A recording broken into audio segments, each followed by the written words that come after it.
We want to make sure that all of the integrity of that hardware remains intact. So that nose cone is successfully closed, and we're going to start moving pretty quickly here.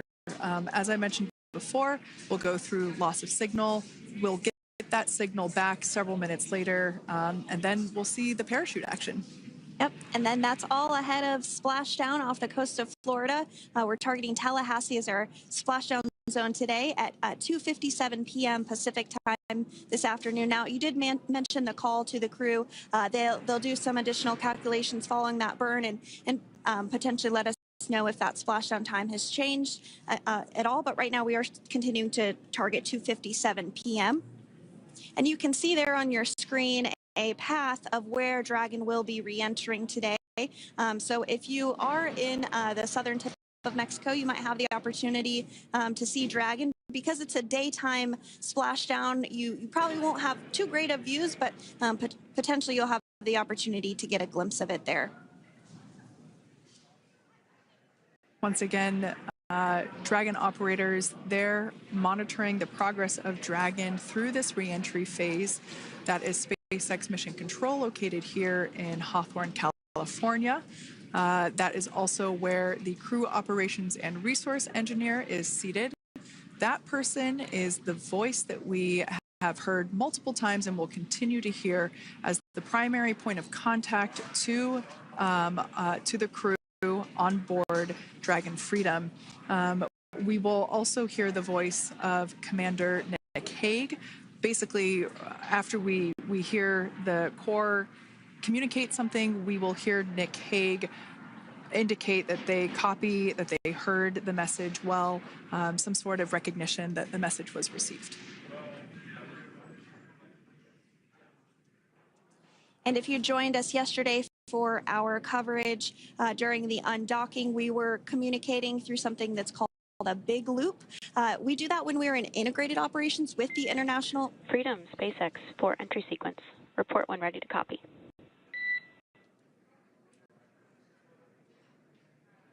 Ready to copy.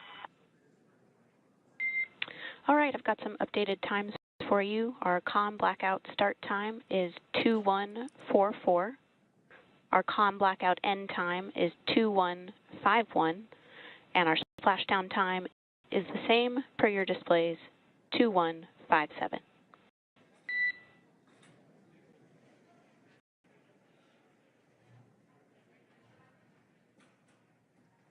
Okay. Understand comm blackout start 2144, stop 2151, splashdown per display. That's a good readback. And with that, please report when tablets are secured behind the elastic bands, restraints are tight, and visors are down. And copy, welcome.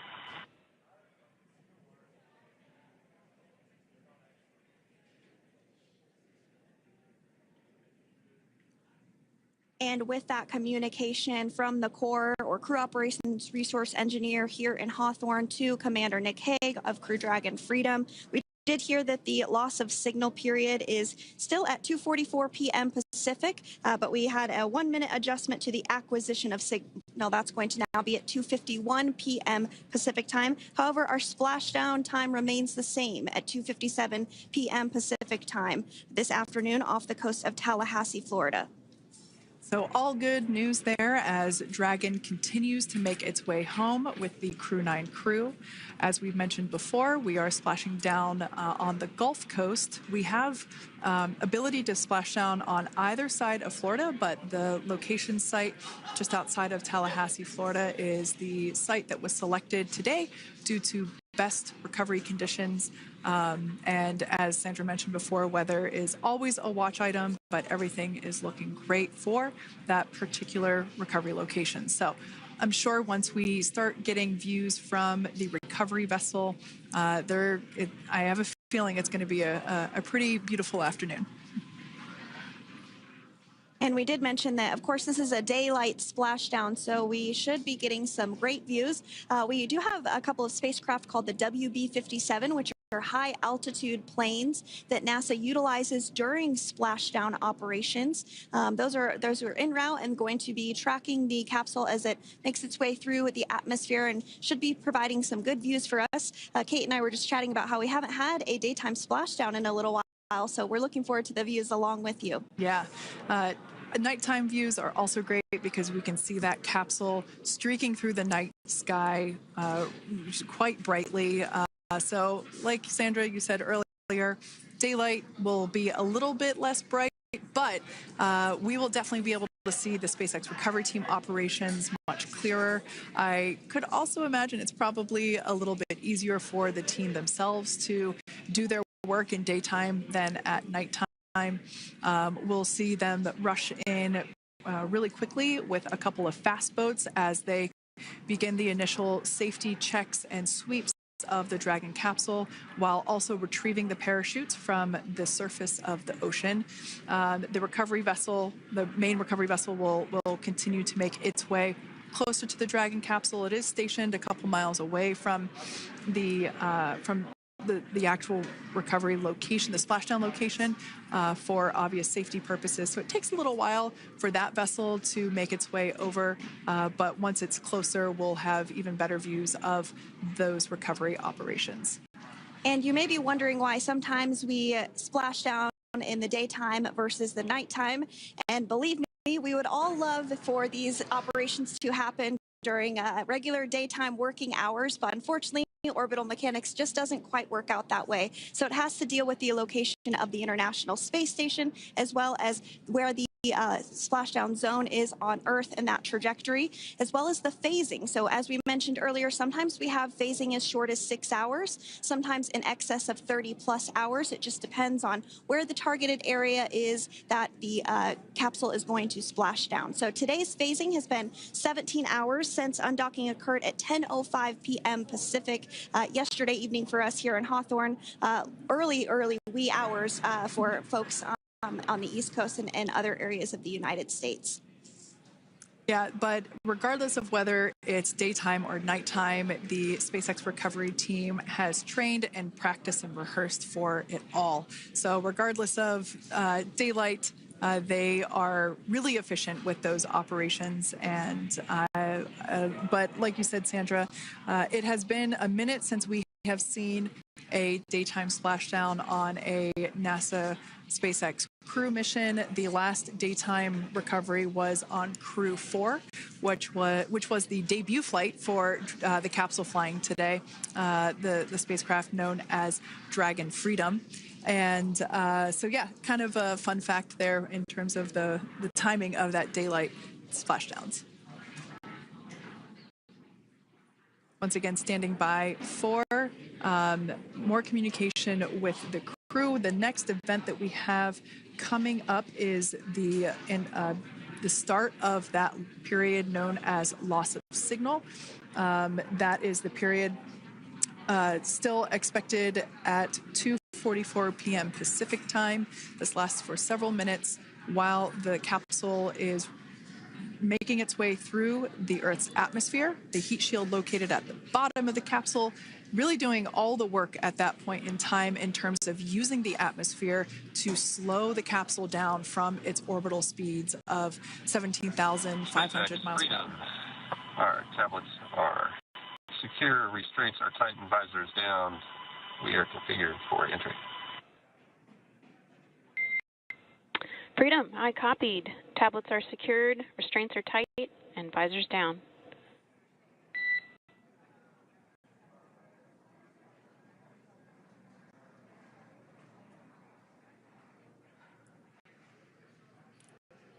All right, great news there in terms of continuing to make progress. That back and forth communication we heard was just letting Core know that per their instructions, Crew 9 has now put away everything that was necessary in order to begin the re-entry, including those tablets that were located on their legs. Those are now stowed away. They've tightened that safety harness that we see there, and the visors are now down. So with all that being said, let's take a minute to meet our returning crew.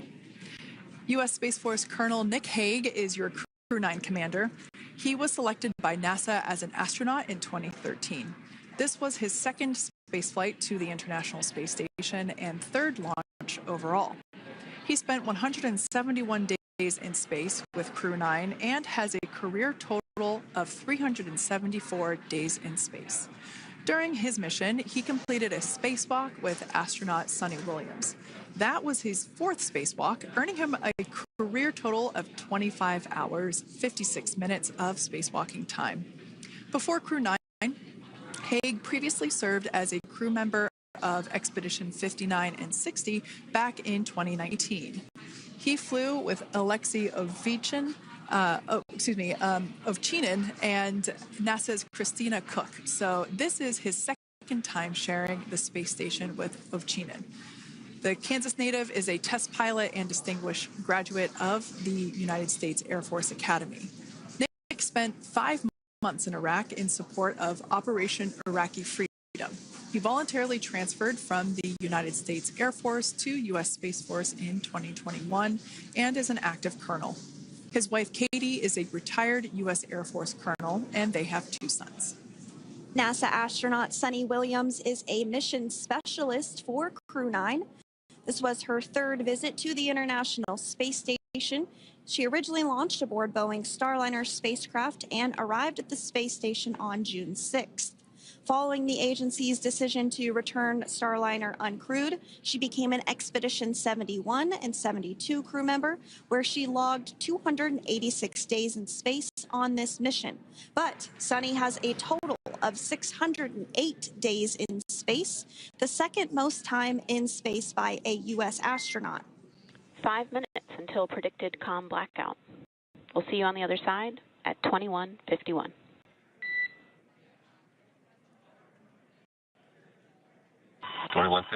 Talk to you soon.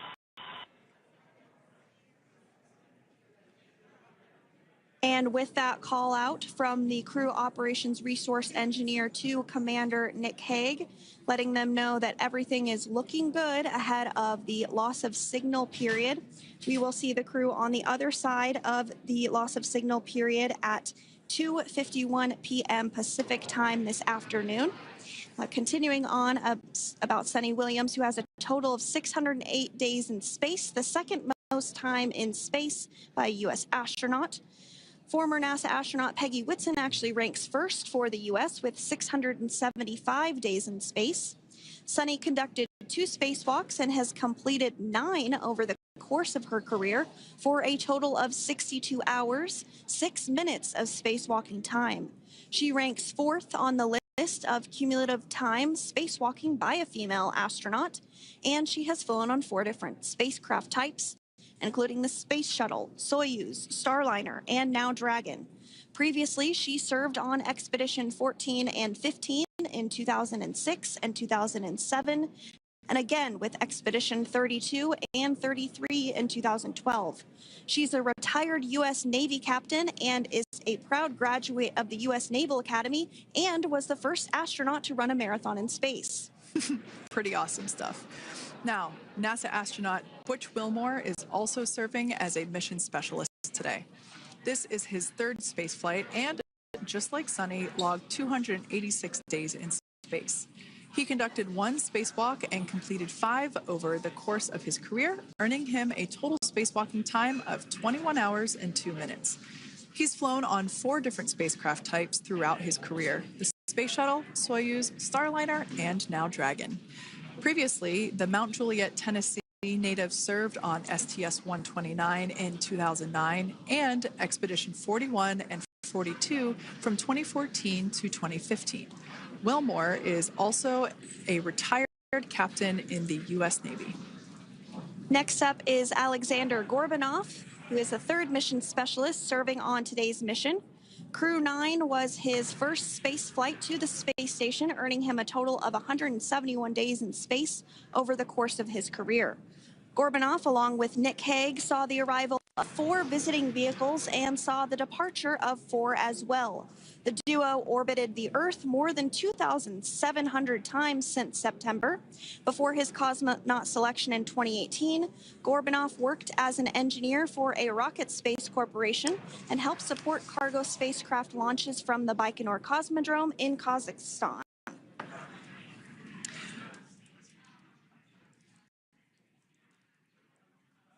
So if you are just joining us, we are continuing to bring you live coverage of Crew 9's return to Earth following their mission aboard the International Space Station, where they completed science and research investigations.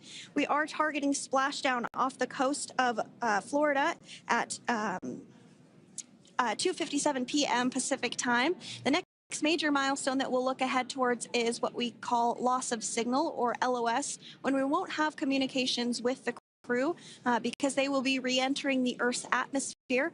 And during this process, there is plasma that builds up around that heat shield, so we are not able to communicate with the crew, but we are anticipating to regain communications with the crew at a short time from now at 2:51 p.m. Pacific time today.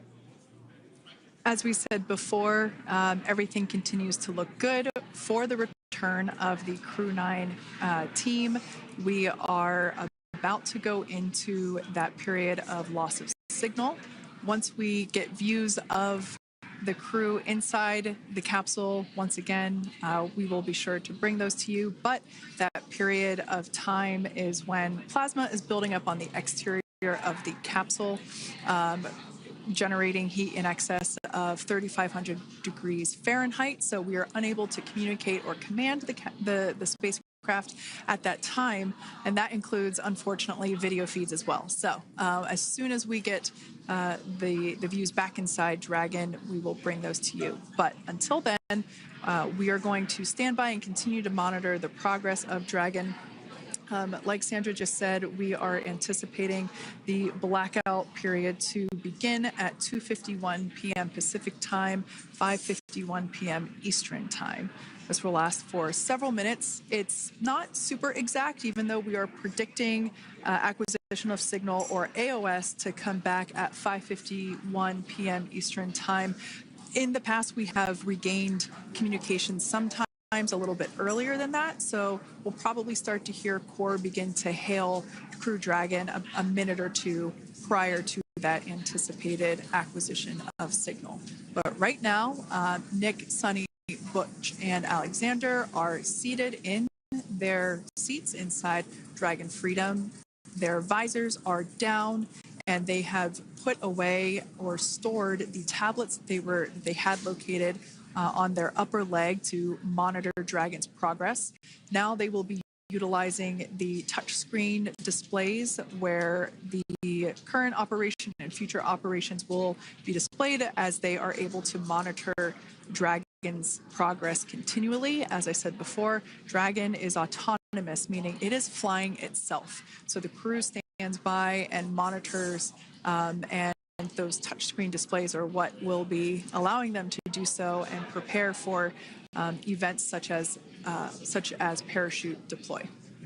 And while on board the International Space Station, Nick, Sunny, Butch, and Alexander contributed to over 900 hours of science and research investigations, which is really the key purpose of the International Space Station. Now, the International Space Station is celebrating a major milestone this year, where they will be celebrating 25 years of continuous human presence in November. So if you're younger than 25 years, you've never known a day where there hasn't been a human living and working aboard the International Space Station, contributing to key science and research investigations that impact our lives here on Earth. There's research being done on Parkinson's, on osteoporosis, on cancer research, and a variety of other studies.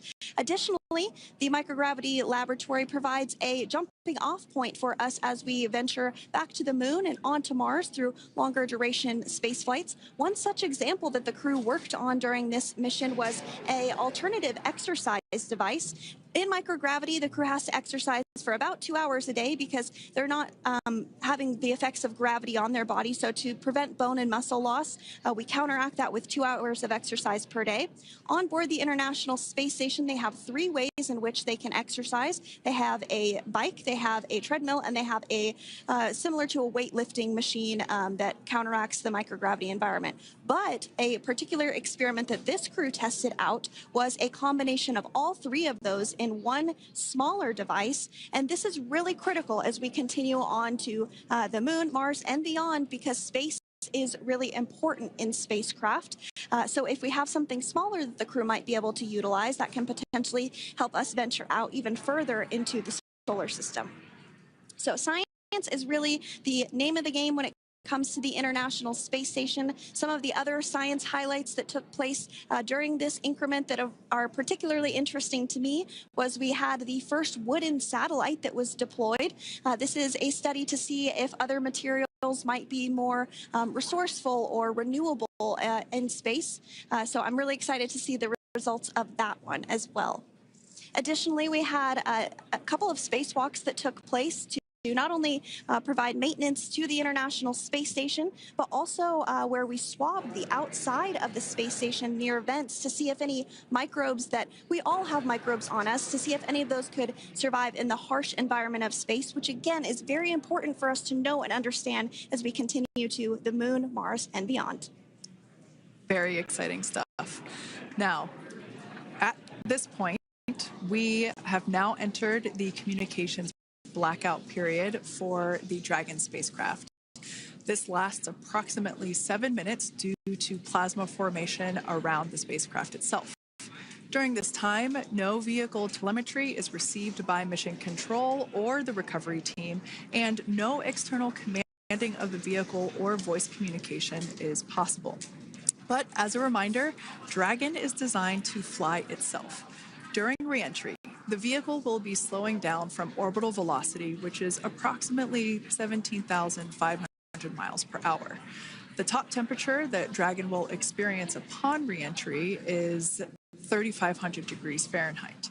This blackout period, as I said before, we expect it to last about 7 minutes today, concluding at 5:51 p.m. Eastern Time or 2:51 p.m. Pacific Time.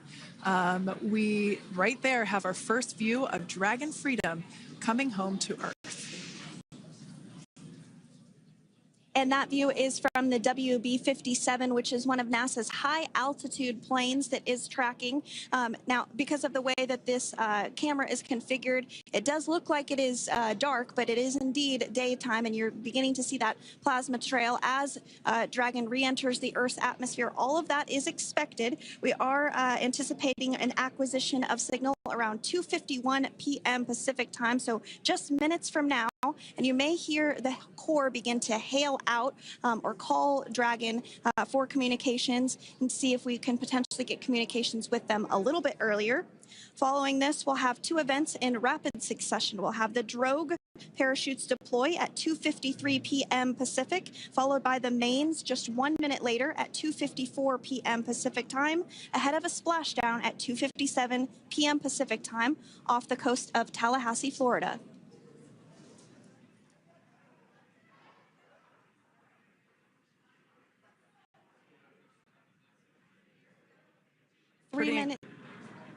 Pretty incredible views of the Dragon spacecraft making its way home back to planet Earth with the Crew 9 astronauts on board. Once again, this view is coming from the WB-57 plane.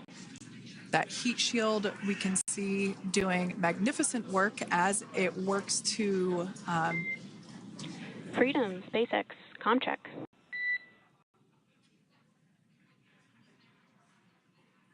All right, we're going to start hearing the SpaceX Crew Operations Resource Engineer.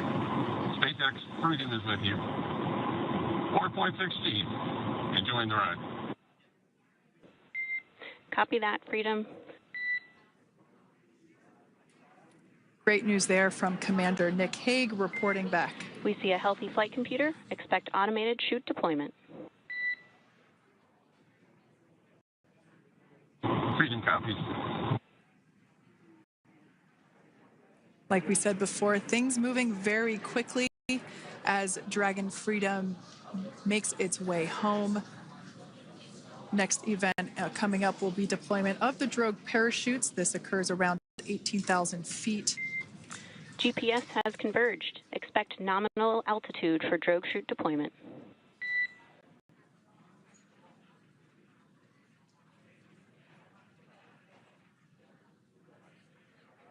We're about 2 minutes away from deployment of those drogue parachutes.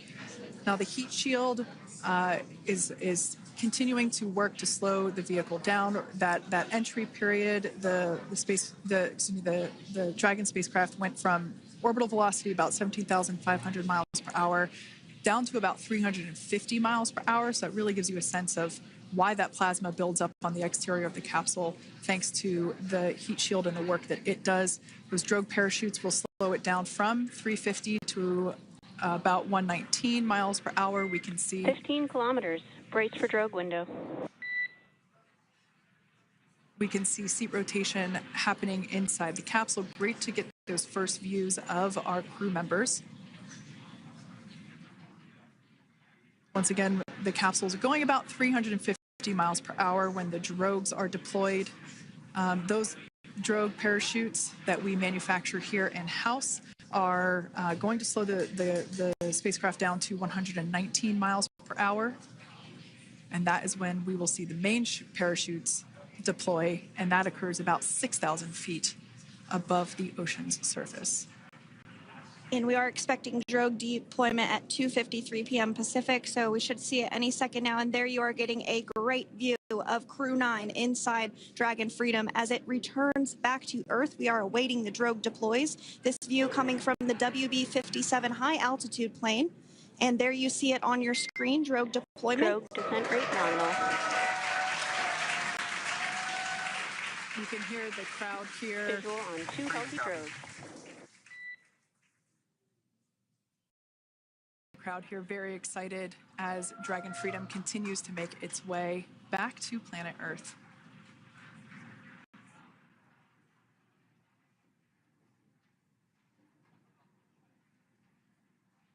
Next up, we'll stand by for the main deployment of the parachutes.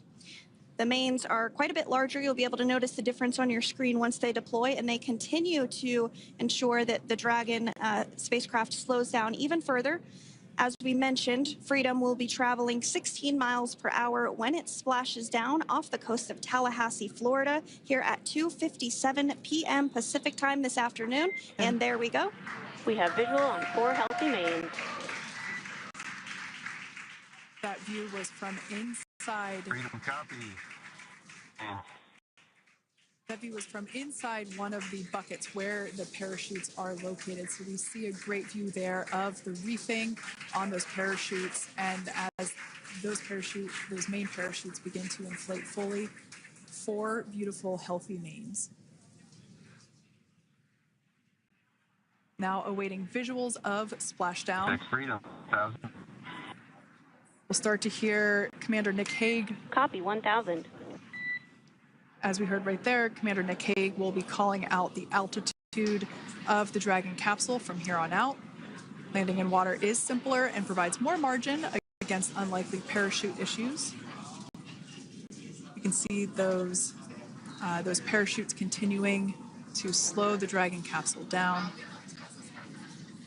And if you're just joining us, you're looking at 800 meters. a live view of Crew 9, just minutes away from splashing down off the coast of Tallahassee, Florida. Splashdown 2 minutes from now at 2:57 p.m. Pacific. We do have 4 healthy mains really doing the job there. Just breathtaking views of a calm, glass-like ocean off the coast of Tallahassee, Florida. Crew 9 just minutes away from splashing down. This is really such an incredible shot. Copy, 600.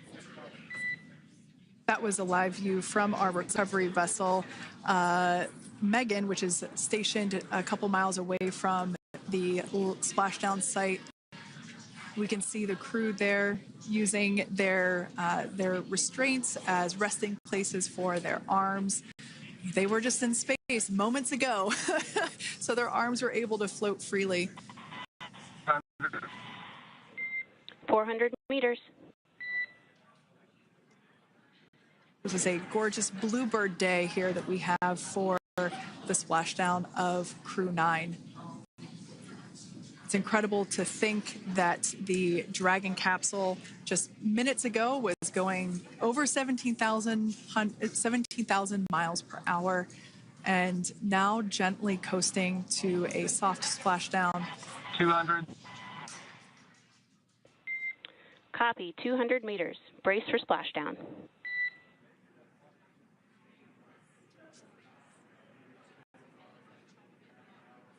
As you can see there on your screen, continuing to monitor progress of the Dragon spacecraft. And we're going to stand by for splashdown located in the Gulf of America off the coast of Tallahassee, Florida.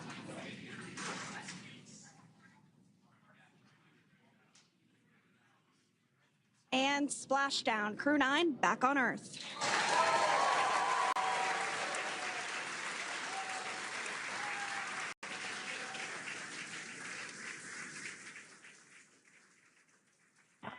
And SpaceX Freedom, splashdown. Good main release.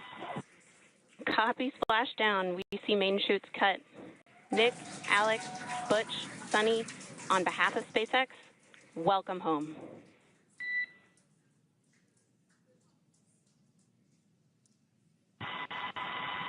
It is an amazing, what a ride.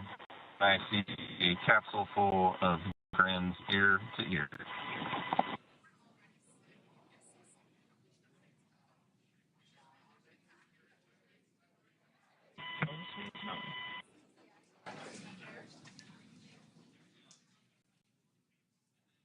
And as you can see on your screen, we have visual confirmation of splashdown.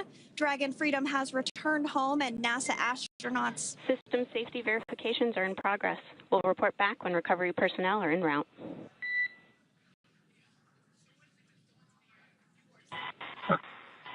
Understand, and we're in section 2, 4.800 landing response. And looking for your word on if it is necessary.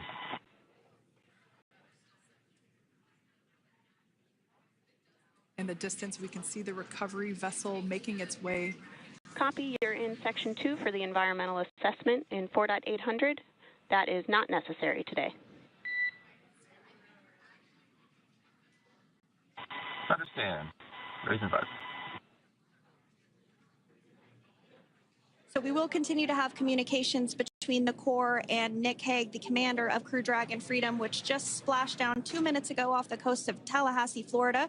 Dragon Freedom has returned home with NASA astronauts Nick Hague, Sunny Williams, Butch Wilmore, and Roscosmos cosmonaut Alexander Gorbunov. They're back on Earth after approximately 17 hours of a return journey from space. The SpaceX recovery ship and team have been waiting for Dragon's splashdown, and they will now make their way to the splashdown location.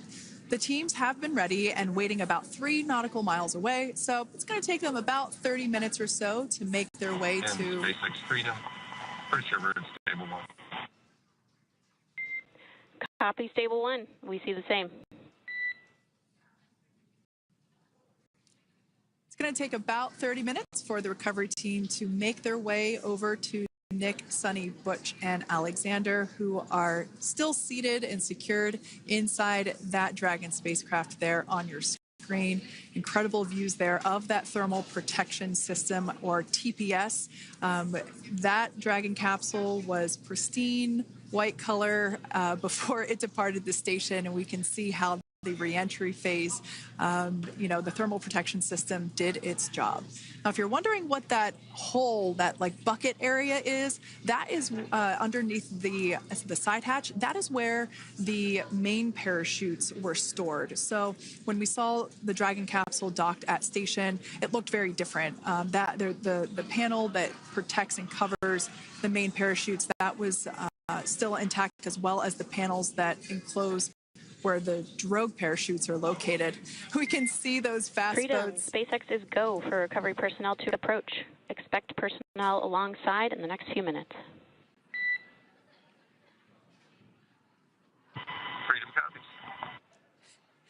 We can see those fast boats. We weren't kidding when we said they were fast. While it does take about 30 minutes for the main recovery vessel to make its way over to the capsule, these fast boats will be doing a couple of things simultaneously.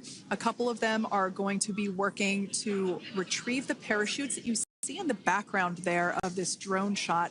Those parachutes will be retrieved from the ocean surface. We want to make sure we are able to pull those out.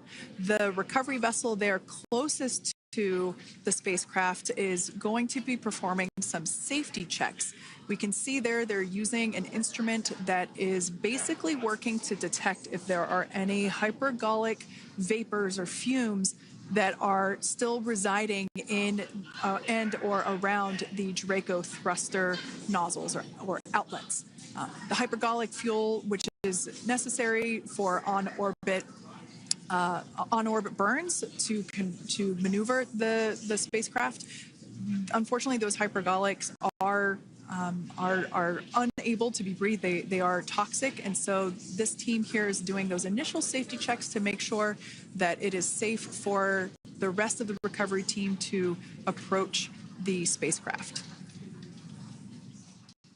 They're also checking to make sure that any residuals from the pyros are safe and are not going to cause any issues. We can see the team working their way around the spacecraft to do these basically these sniff tests on all of those Directo thrusters. And as we continue to await the recovery of our Dragon spacecraft with NASA astronauts Nick Hague, Sunny Williams, Butch Wilmore, and Roscosmos cosmonaut Alexander Gorbanov inside, Dragon has autonomously completed several steps to safe itself following splashdown. We are continuing to see Dragon in what is known as stable 1 configuration. That's kind of the ideal configuration following splashdown. It's upright, and the Dragon capsule's in the right configuration for it to be hoisted into the recovery vessel Megan, which you do see a little ways off in your screen approaching.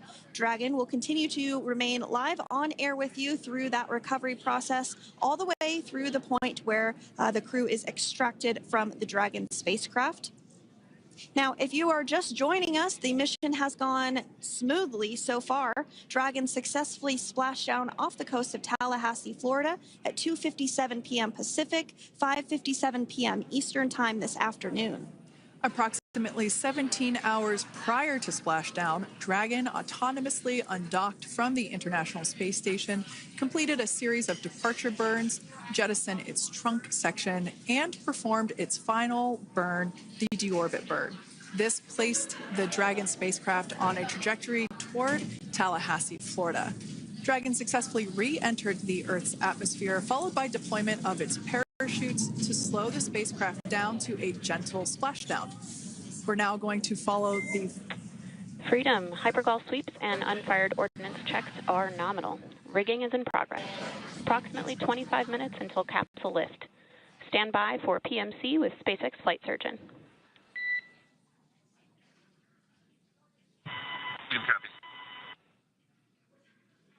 And so what we did just hear there was communications that those hypergol checks were complete.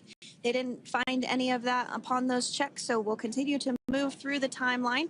Next up is a process called rigging, which you see happening right now on your screen. This is when a SpaceX recovery personnel actually works to climb aboard the capsule and work through procedures ahead of lifting onto the nest of the recovery vessel Megan. We heard it's going to be about 25 minutes or so until that lift actually takes place.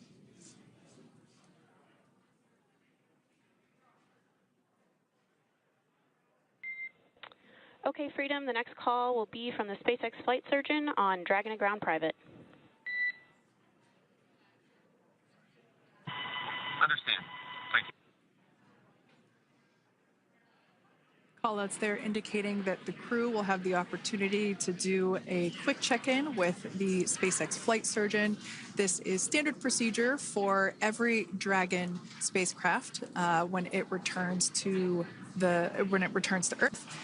It's just an initial check-in, make sure everybody is doing okay. They will also have another check-in with the flight surgeon once they are on board that recovery vessel that you see there in the background. We can now see that SpaceX recovery team member. They're on top of the Dragon spacecraft. They are going to be working to install plugs in the Directo thrusters to ensure that none of those, and to ensure that no more hypergolic fumes or vapors come out from the spacecraft. They'll also place harnessing around the spacecraft that are required in order to lift it out of the water. Go ahead, Sandra. Continuing to get some views of the recovery personnel, both the main recovery vessel, Megan, as well as some of those fast boats that we've discussed previously. It looks like just a beautiful day there out off the coast of Tallahassee, Florida. Weather was pristine. We were able to get undocked from the International Space Station as expected at 10:05 p.m. Pacific time yesterday evening, and Crew Dragon has since completed steps ahead of its splashdown at 2:57 p.m. Pacific, and we're now stepping through procedures to get Dragon hoisted up onto the Megan recovery vessel and get the crew extracted out of the spacecraft. And you did see some of the parachutes that were near the spacecraft. Upon detection of landing, Dragon automatically releases those main parachutes to prevent wind from pulling the spacecraft. Dragon then automatically safes any pyrotechnics that may still be present on the vehicle and may automatically perform additional minor system reconfigurations. The astronauts will remain seated and in their suits at this point, but the onboard air conditioning keeps things temperature controlled inside the spacecraft so the crew remains comfortable, and the communication systems. Freedom, SpaceX, comm check. SpaceX, this is Freedom. We have loud and clear.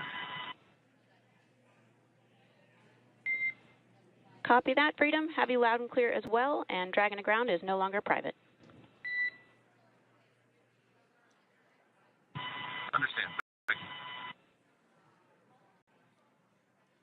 As we saw there on the screen, we have a couple of fast boats in the recovery fleet that have quickly moved into the splashdown location. They are being followed by one of the main recovery vessels, which will move into position upwind of the spacecraft. The two fast boats have very specific roles. Excuse me. The first approach is focused on immediate safety inspection, as we saw. They do this for spacecraft integrity and checking for any presence of those hypergolic propellant vapors. And this ensures that it is safe for the recovery vessel to approach Dragon. Once Dragon is cleared for full approach, as we heard is the case today, the team begins rigging the spacecraft for water recovery by the recovery ship. The second fast boat is responsible for parachute recovery and also serves as a redundant boat to the first one that makes the initial approach to the Dragon spacecraft. As we saw a little bit earlier, we were also able to see one of the recovery team members get on a jet ski to help gather up the parachutes that were automatically detached from the Dragon spacecraft upon splashdown. And it will take a little over 10 minutes for the recovery crew to complete their safety checks. Once complete, the team will begin preparing Dragon to be lifted, and as you see, they are preparing for that to take place at this point. As part of the preparation for this lift, one member of the recovery team has climbed on top of the spacecraft already so they can attach Dragon's hoist rings and connect to the lifting lines. It will take us less than an hour to raise Dragon to the recovery boat and remove the crew from the spacecraft. After medical checkouts, the crew will return to land within 4 hours by helicopter. And if no additional medical assistance is needed, the crew will board a waiting NASA plane and depart for Houston.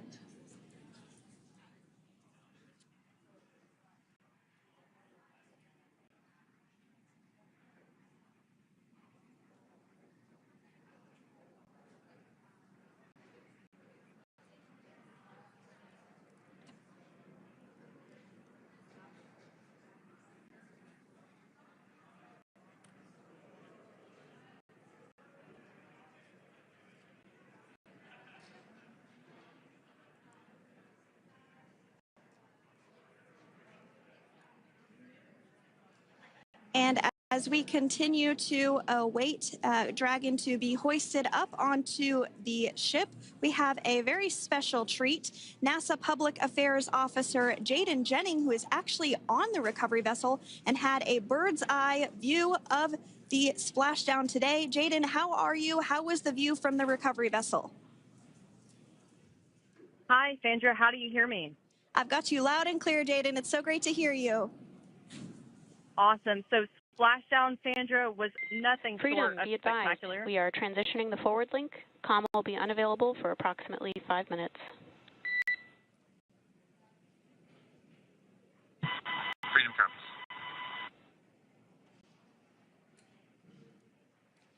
Thanks so much, Jaden. We did just have some communications letting us know that we'll have about a 5-minute period where we won't be able to hear from the crew. So please go ahead, tell us, how was the view from the recovery vessel? Absolutely. Yeah, I was mentioning earlier, splashdown was nothing short of spectacular. And we were stationed about 1.5 nautical miles away from the splashdown zone and had great visuals here on the recovery vessel Megan. We actually saw a little of the smoke trail as the spacecraft was coming in. And then moments later, we spotted those drogue chutes, and this was quickly followed by 4 healthy white and orange main parachutes. We then tracked Dragon all the way down as it slowly propelled into the ocean. And I think I speak for all of us on the ship when I say a new core memory was made today, and we are looking forward to having Crew 9 on board with us a little later. Jaden, that is amazing. Now, obviously, we are watching it here on camera, and the landing conditions look pretty good, but how was it from your perspective? What is the sea state out there? Absolutely. Absolutely. So we've had optimal conditions for splashdown, and today it is sunny and 63 degrees outside right now with clear skies, light winds, and calm seas. The sea looks absolutely beautiful right now, and light blue with the sun reflecting from it. And Kay, I think the crew's going to like what they feel weather-wise on this picture-perfect day for splashdown off the coast of Tallahassee.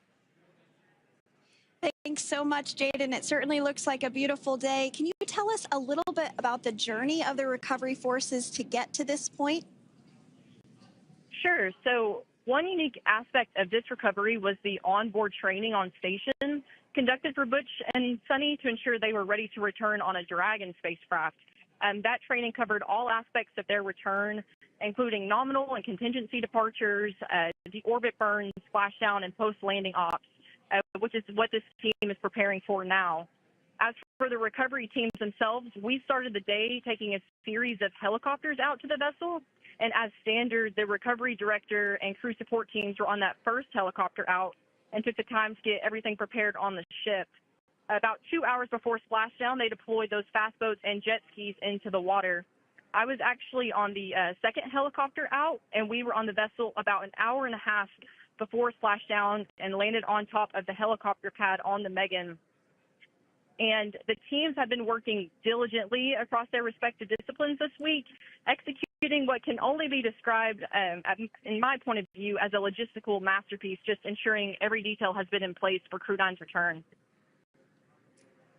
That is such great news. I'm so glad that you're able there to experience it in person. Now, can you tell us a little bit about what's next to retrieve the crew for the recovery personnel on board?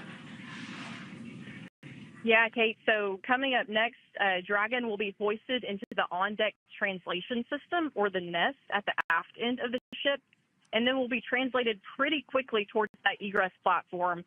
We'll perform another series of safety checks as final precautionary measures just to make sure there are no hypergolic vapors present before opening that side hatch.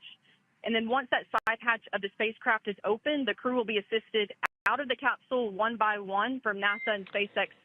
Freedom, SpaceX, comm check. Freedom's got you loud and clear. Thanks, Nick. I've got you loud and clear as well. We have completed our forward link transition. Copy.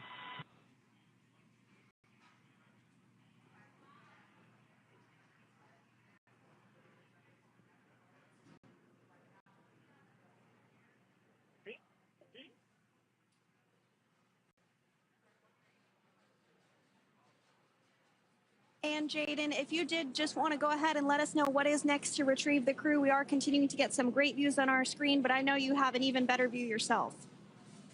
Oh, yeah, Sandra, this view is absolutely unbeatable. So just to kind of finish off what I was saying is once that side hatch of the spacecraft is open, that crew will be assisted out of the capsule one by one from NASA and SpaceX medical personnel, where they will then head to the med bay. And after those medical checks, they will get on that first helicopter out and arrive at the airport, where they will then board a NASA plane and then head back to Houston, Texas at the Johnson Space Center to begin their post-flight period. And we're eager to see the Crew 9 astronauts back on Earth, and we'll keep you updated on every moment of this process. With that, I'll toss it back over to you guys in Hawthorne. Thank you so much. That was Jaden Jennings, NASA Public Affairs Officer, who watched Freedom splash down firsthand from the recovery vessel. Megan, thanks so much, Jaden. So we are continuing to get these great views on our screen here of Freedom. As we mentioned, it splashed down at 2:57 p.m. Pacific time off the coast of Tallahassee, Florida. The recovery personnel are continuing to step through procedures to hoist Dragon onto the recovery vessel Megan there, which is now coming into view. You can see just how close Megan is at this point. And that's that helicopter pad that Jaden was just discussing, where the crew will fly off of onto the coast of Florida, and then eventually they'll fly back to Houston. Just underneath that helicopter pad is that translation deck where we will see the nest once it is loaded up with the Dragon spacecraft on board.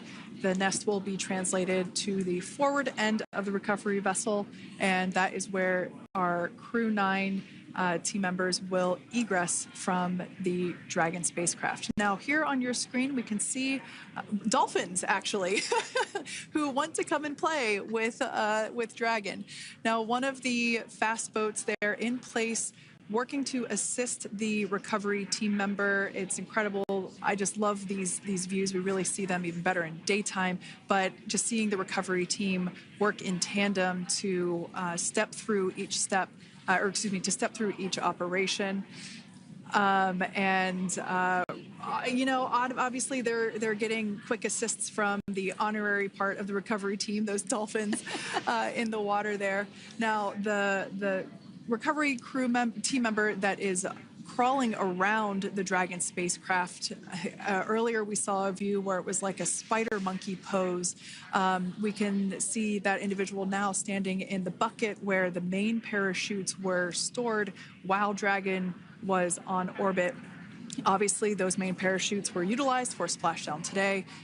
They were deployed and cut from the Dragon capsule, and one of the fast boats one of the other fast boats of the recovery team working to pull those out of the water.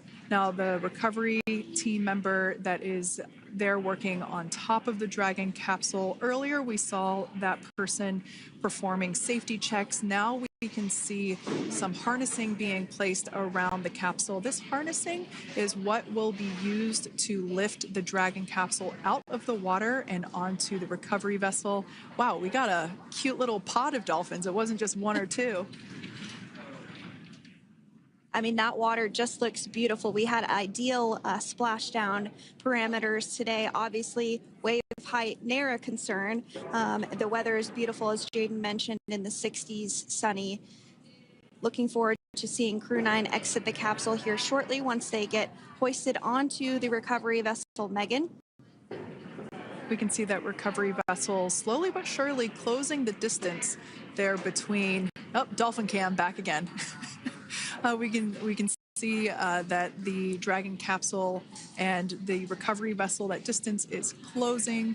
Again, this is just one more step as we continue to work recovery operations for Dragon Freedom, and we anticipate the lift of the Dragon capsule to occur here in just a few minutes. Now, once all of the rigging is on the capsule and it's hooked up to the recovery vessel, we will see the hydraulic arm, which is that kind of like bridge-like structure there at the aft end of the recovery vessel. We'll see that articulate backwards, and that's a good sign that we're getting even closer to pulling the capsule out of the water. It will then move forward and The capsule will be placed inside of what you can see there is basically a basket. We call it the nest, dragon nest, where that's where the capsule will be placed in order for it to be translated to the forward end of the vessel and for the astronauts to egress. And before that does take place, we'll have potentially views of the rigger go ahead and jump off of the spacecraft there. That typically occurs when the spacecraft is a little bit closer to the recovery vessel, and we usually get a really good view of that particular operation from one of the onboard cameras from the recovery vessel. That is an operation that I have a lot of respect and admiration for, that individual that does that.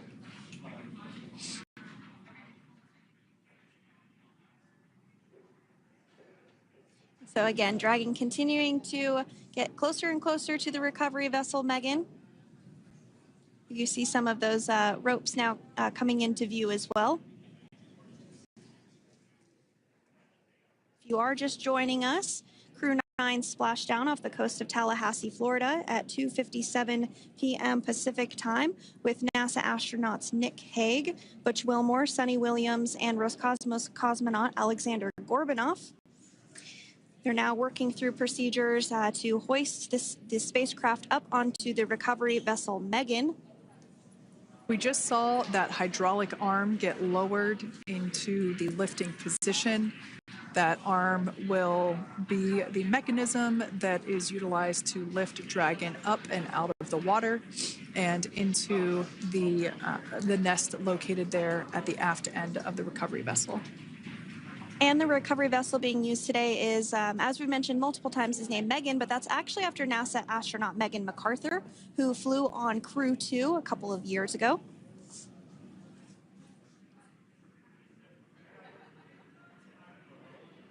We're getting some views now from actually inside the boat.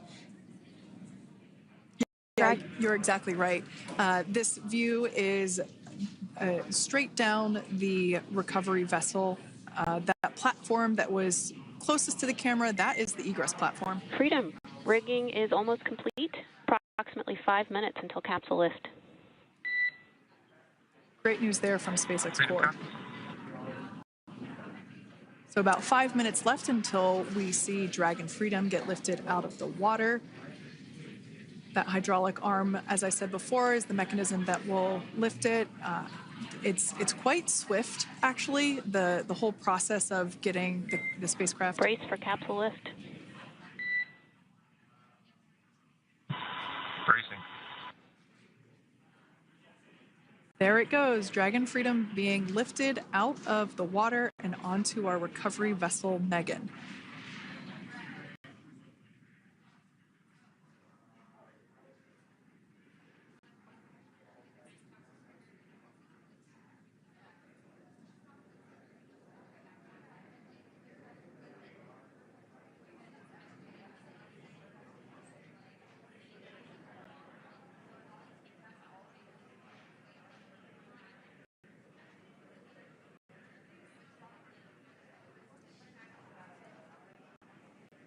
So once securely on... Welcome aboard the recovery vessel. Recovery personnel are completing final checks and stand by for translation to the egress platform. Freedom copies. Great news there, letting us know that Dragon Freedom has been successfully recovered from the water's surface.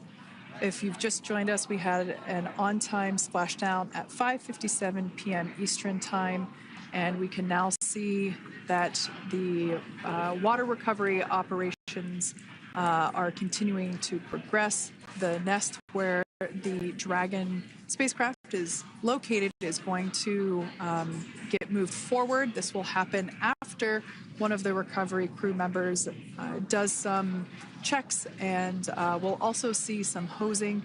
Obviously, the spacecraft splashed down in salt water. Salt water is corrosive, and we want to try and rinse out as much of the salt water as possible to reduce that corrosion on the metallic structures.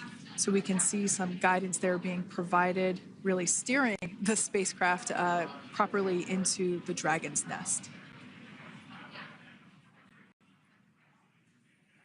And it's been 30 minutes since Dragon splashed down, and as you can see there, the spacecraft is already on board the recovery vessel Megan. Things continuing to move very smoothly today throughout the entire operations from the deorbit burn up until this point as well.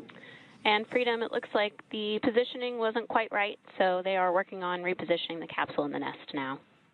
Okay, copy that. Thanks. And with that, the team is just going to adjust the Dragon spacecraft a bit so that it's in the right position ahead of translating up a little bit closer ahead of the side hatch. So the team is now going to step through the procedures to ensure that that takes place. While Dragon does fly itself autonomously, it clearly is unable to park itself autonomously. We want to make sure that the Dragon capsule is properly seated there in that nest.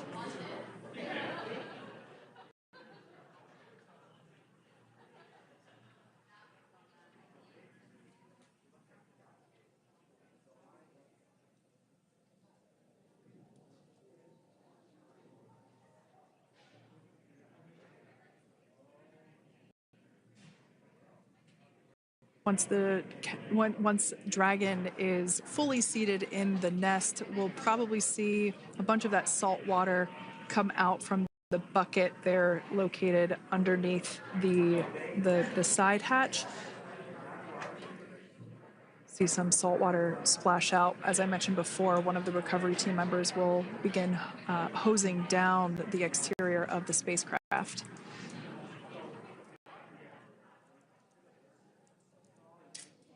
So you are continuing to get some great live views on your screen of Crew 9, which includes NASA astronauts Nick Hague, Sonny Williams, Butch Wilmore, and Roscosmos cosmonaut Alexander Gorbanov, who splashed down off the coast of Tallahassee, Florida, 2:57 p.m. Pacific time this afternoon. Now working to get that spacecraft situated in the nest. Just making some final adjustments and tweaks to ensure that it's nice and secure.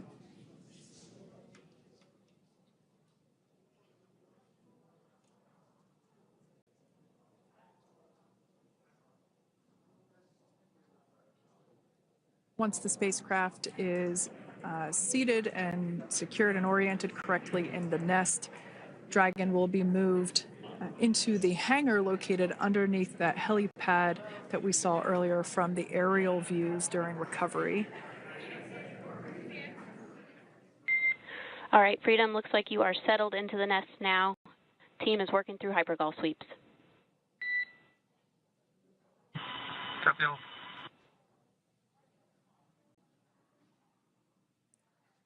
Call out there telling us that the recovery team is doing the second round of those hypergolic sweeps.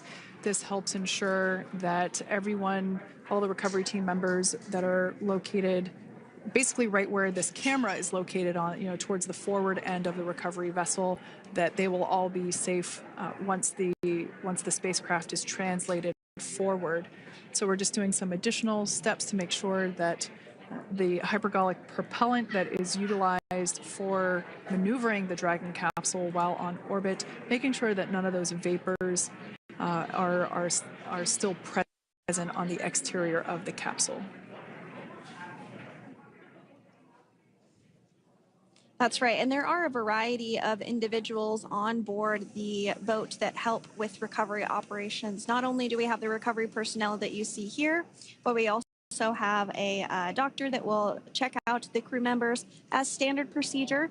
As with any spacecraft that is returning from space, we always perform a medical check with the crew. So you will see the crew come out of the capsule and be placed on stretchers, just like with the Soyuz landing and with all of our Dragon splashdowns. That is the nominal procedure.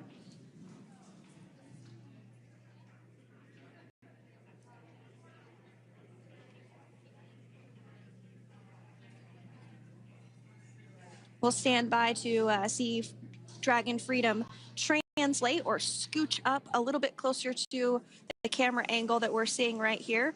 And then teams will step through procedures to get that side hatch opened. You see it right in the dead center of your screen there. It's kind of that rectangular shape. It has not been opened since since Crew 9, which include Nick Hague and Alexander Gorbanov, launched back in September from the Kennedy Space Center in Florida. So that will be the very first time that that hatch is opened. Once docked to the International Space Station, crew enter through the top hatch, which was where the nose cone is now closed. That's the hatch that they actually utilized to go ahead and get inside the International Space Station.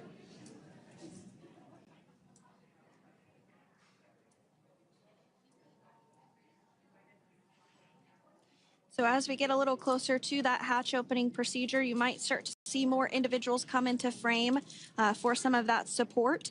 The ship has a maximum capacity of a little over 40 people on board, and it takes a variety of different roles, as we've discussed, to support. Also on board is the chief of the astronaut office for NASA, that's Joe Akaba.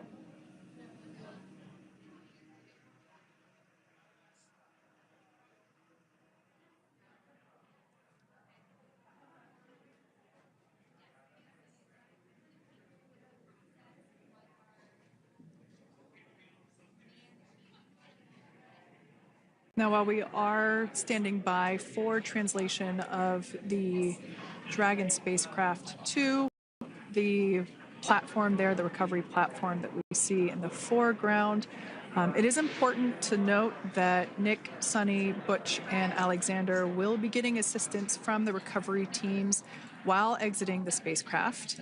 This is the same process for any returning long-duration crew members. As you could imagine, returning to a gravity environment can wreak havoc on our vestibular system, which is responsible for maintaining balance and motion. Of course, safety is our #1 priority with this operation, so we'll see the crew members helped out of the spacecraft one by one, and they will be assisted the few feet to the medical quarters aboard the boat. And on board Dragon are 3 veterans space flyers. That includes Nick Hague, the commander, as well as Butch Wilmore and Sunny Williams. Alexander Gorbanov is completing his very first space flight on this mission, and he completed 171 days in space along with Nick Hague.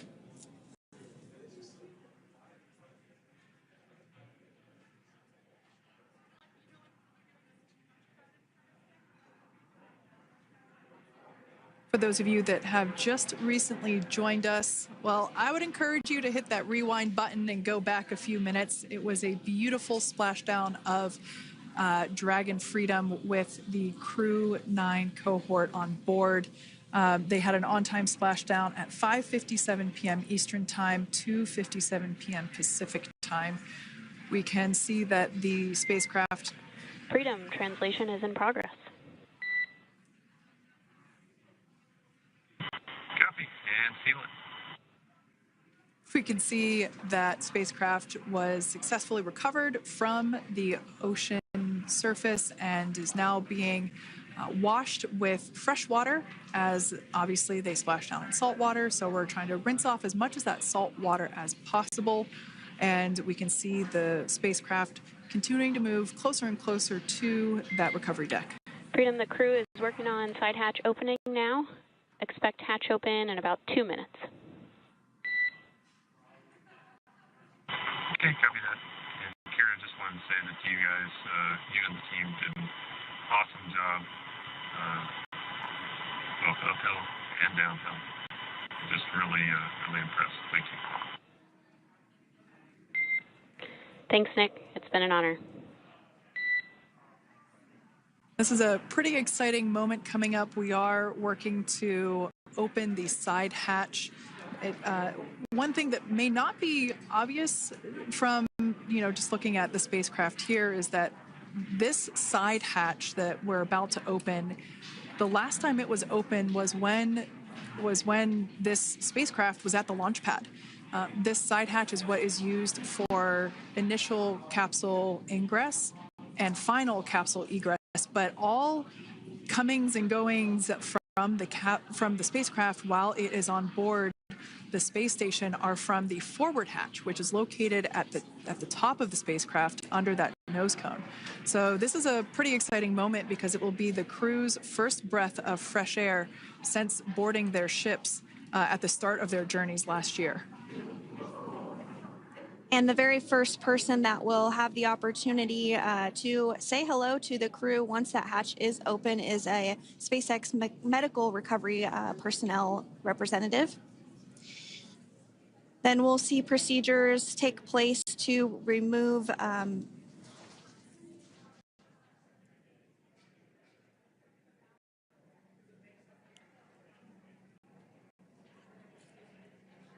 the footrests of Dragon. That will just help the recovery personnel get a little bit more room to access the crew and help get them out of the spacecraft. Yeah, you're absolutely right. Safety is, once again, top priority here, and removing those footrests from all 4 seats will be helpful as a recovery, as a SpaceX recovery team member will actually go into the capsule, into Dragon Freedom to help the crew members unbuckle and stand up, and essentially we'll also see a fun little slide be put in place to help the crew members exit the spacecraft safely. So yeah, we're going to remove all 4 of those footrests to basically give a little bit more working room inside the spacecraft. That's right, and we did hear the go for that hatch opening, so we're just a couple minutes away from being able to see that, and then we might be able to get the chance to see a couple of views inside of the Dragon and see the crew following their splashdown. Now, opening that side hatch isn't quite like opening, the door to your car. We have to depress the seal around the side hatch, as well as, we'll now see them open that side hatch up.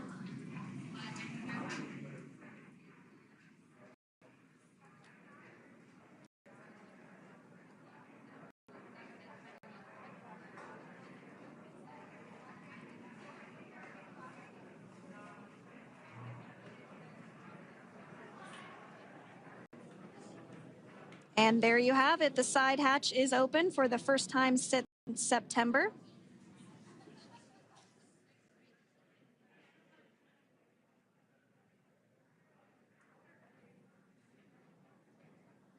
We can see some of the protective equipment there that was brought into frame that will help protect the edge of the side hatch, one, from any potential damage. Oh, we can see the recovery crew member there taking photos of the side hatch seal. This is part of the standard operation for recovery. These photos will get saved into our procedure. We'll then install that protective frame around the side hatch. This helps to ensure that the side hatch itself, the edges of it, incur no damage while crew members are coming out from the spacecraft.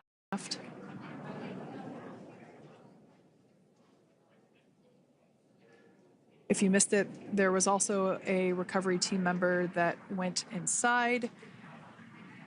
So there are now 5 people on board the Dragon spacecraft.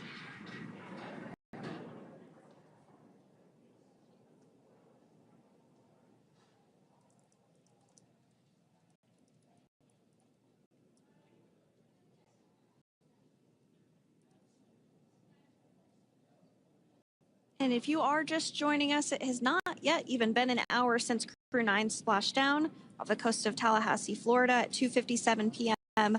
Pacific time. The crew is now on board the recovery vessel Megan, and the hatch is open. The next major milestone that we'll see is when the crew will actually egress or exit the spacecraft. But before that, they'll continue to, the recovery personnel rather, will continue to install that protective area around the hatch and then remove the footrests. So we're a couple minutes away from seeing the crew egress, but not too long away.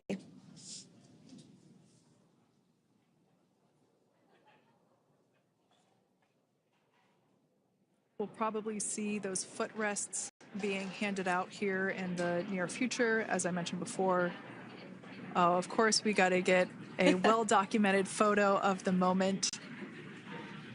Although we can't see it from here, I'm pretty sure there are 4 smiles on board right now. And we did hear that report out from the commander, Nick Hague, following splashdown, that there were four smiles as far as he could see. Yeah, capsule full of grins. Now, generally speaking, and there we do see Crew 9, some happy waves, smiles all around back on Earth.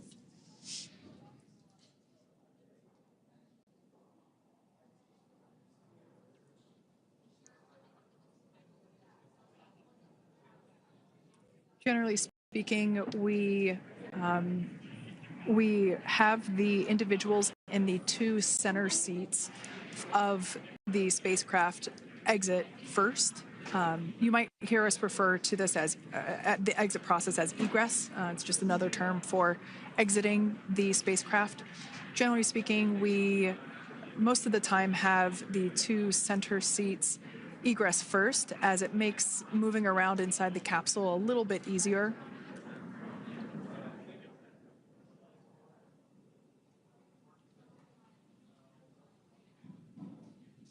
We can see the tablets that were previously located on the upper leg of the crew members. We can see those being handed out to the recovery team. Those were taken off prior to the entry phase, to spacecraft reentry. Those had to be stored and secured prior to dynamic operations.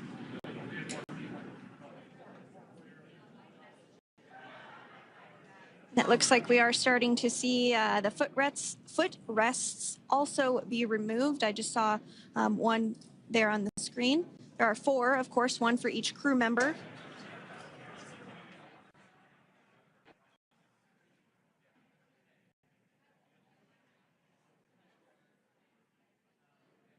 Those footrests are made out of carbon fiber and are actually sized appropriately for each crew member, as everybody has different measurements and different leg lengths.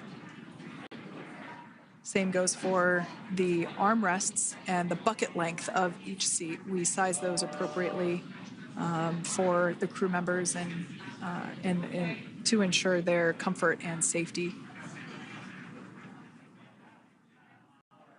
I believe we just saw the little ramp that is used to help slide the crew members out from inside the spacecraft. And once the crew does exit Dragon Freedom, they will be placed on to a stretcher to go to a medical bay for medical checkouts. This is standard procedure for all Dragon spacecraft flights that splash down crewed, as well as for our Soyuz spacecraft that land in Kazakhstan.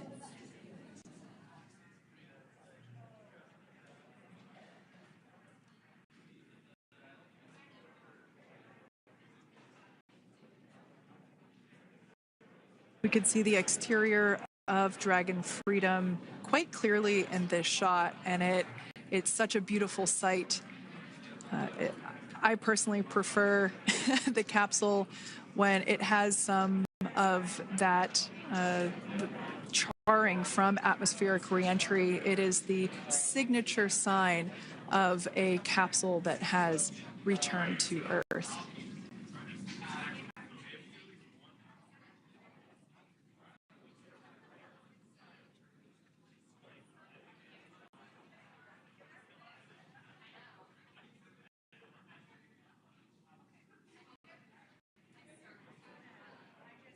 Continuing to stand by for our first crew member to egress or exit for Dragon Freedom following their splashdown at 2:57 p.m. Pacific time. Dragon undocked from the International Space Station at 10:05 p.m. Pacific just yesterday, so it was about 17 hours of phasing.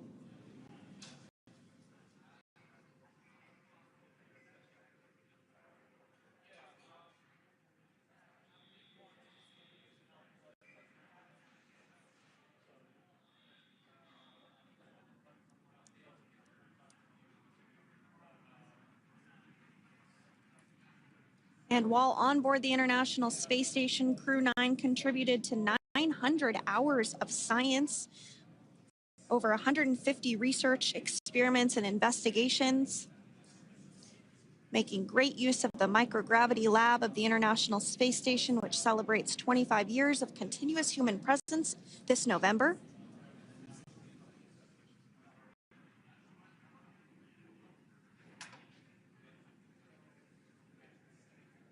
Looks like we're about to get our first crew member here upon egress of the Dragon spacecraft.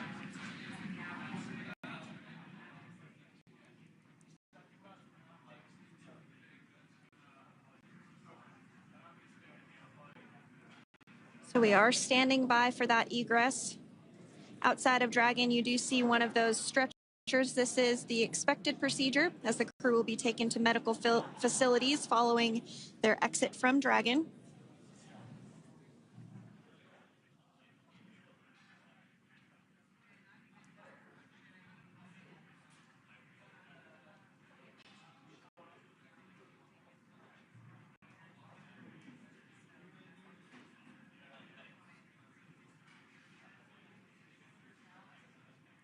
We can see folks on board clapping as our first crew member. And that is NASA astronaut Nick Hague, commander of Crew 9, now out of Crew Dragon Freedom. Some smiles, thumbs up, and a wave. Can't get any better than that. Yeah, that is one happy camper, that's for sure. As we said before, it is standard procedure for all of our long-duration crew members to receive assistance upon egressing from the spacecraft. We basically help them move off of the recovery deck and into the private medical quarters for their initial consultation with the SpaceX flight surgeon. So we'll see that take place for all 4 of our crew members today.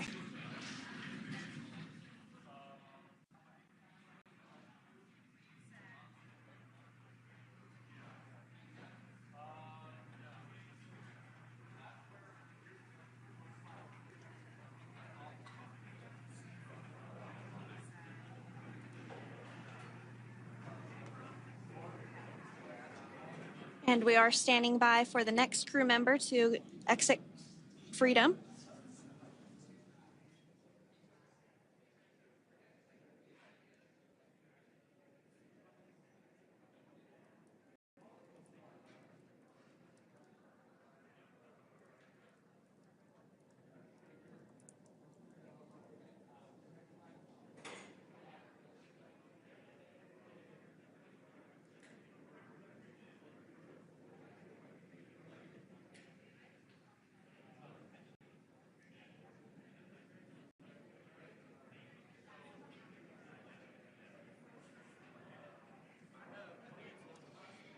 Next up out of the capsule, we expect Roscosmos cosmonaut Alexander Gorbanov.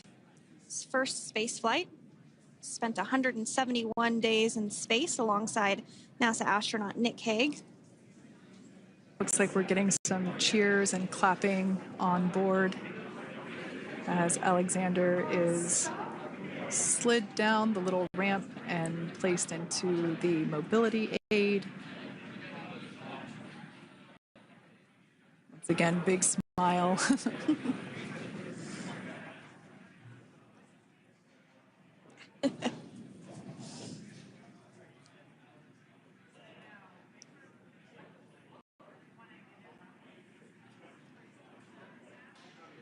Now, the 2 crew members remaining in Dragon are NASA astronauts Sunny Williams and Butch Wilmore.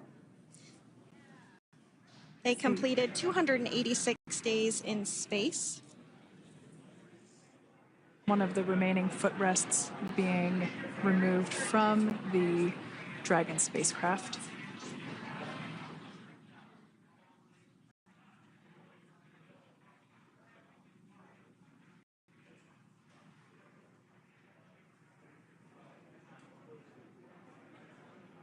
As I said before, we generally try to have the crew members that are located in the 2 center seats aboard Dragon and we like to have them egress first if possible, as it creates a little bit more movable working room inside the spacecraft.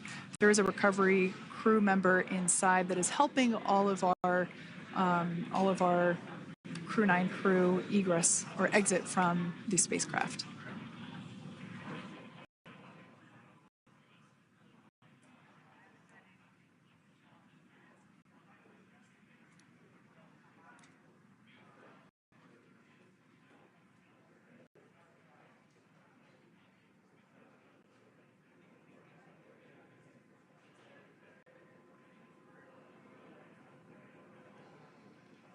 We are standing by for the next crew member to egress or exit Crew Dragon Freedom following the splashdown not even an hour ago at 2:57 p.m. Pacific time.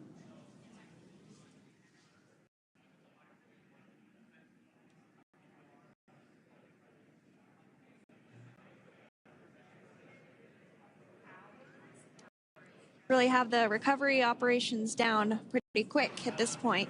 Yeah, it's pretty incredible to think that, just 5 years ago when we were doing the initial demonstration missions of the Dragon for Crew Dragon, that now we're under about 30 minutes for, to retrieve the spacecraft from the water, and just several minutes here while it's been on board, and to get everyone, really to get that side hatch open.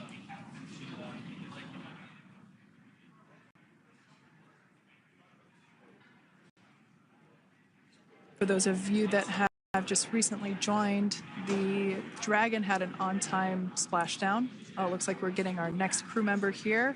That is none other than Sunny Williams. Big smile, big waves. She, like her other crew members, now will be assisted onto the mobility aid.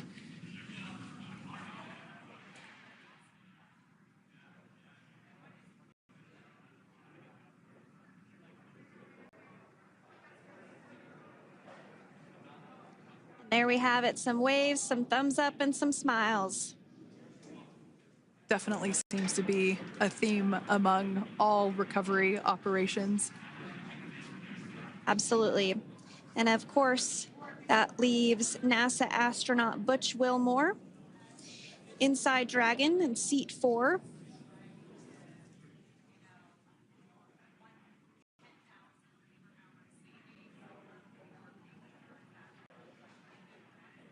We're getting some views of him now as he egresses or exits the spacecraft.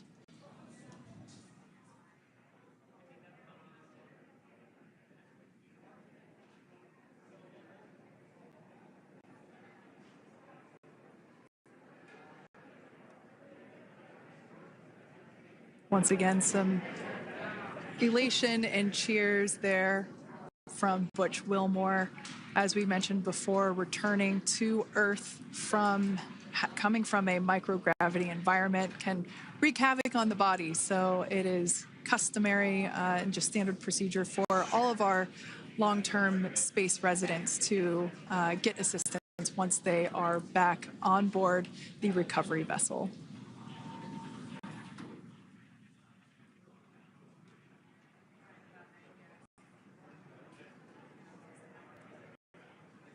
Well, now that Nick, Butch, Sunny, and Alexander are safely back home on Earth and getting checked out by the NASA medical team, we're going to wrap up our live coverage of their return. The Crew 9 mission began a little differently than usual, since Butch Wilmore and Sunny Williams were already aboard the space station when Nick Hague and Alexander Gorbanoff arrived on the Crew 9's spacecraft in September. Having arrived as the crew flight test crew for Starliner, Wilmore and Williams were fully incorporated into the space station's Expedition 72 team and began research and other work aboard the station along with the other crew members. Williams commanded the orbiting laboratory for much of the expedition. After a successful liftoff and separation from Falcon 9, Nick and Alexander made a short flight on board Dragon to the International Space Station. Veterans of long-duration space station missions, both Williams and Wilmore conducted spacewalks during their 9 months in space. Like all crews on the station, Crew 9 had the ability to leave at any point had there been an emergency. With their full-duration mission coming to an end, the crew began packing up their personal items for their return to Earth about a week ago and worked through tasks and shared lessons learned with Crew 10 teams as they arrived a few days ago. Their journey home began about 17 hours ago when they closed the forward hatch to Dragon and undocked from the space station at 10:05 p.m. Pacific, 1:05 a.m. Eastern. After 4 successful departure burns and a phasing burn to line up their orbit, Nick, Butch, Sunny, and Alexander rested for a few hours before waking up to prepare for re-entry this morning. We jettisoned Dragon's trunk and performed our final on-orbit maneuver, the approximately 7.5-minute-long deorbit burn, and that occurred at 2:11 p.m. Pacific, 5:11 p.m. Eastern Time, and that sent Dragon on its path home. The spacecraft re-entered the Earth's atmosphere and slowed its descent with successful deployments of 2 drogue parachutes and 4 main parachutes, with the final splashdown occurring off the coast of Tallahassee, Florida at 2:57 p.m. Pacific, 5:57 p.m. Eastern. Following that successful splashdown, we saw SpaceX recovery experts move in and prepare Dragon Freedom for its lift onto the recovery vessel.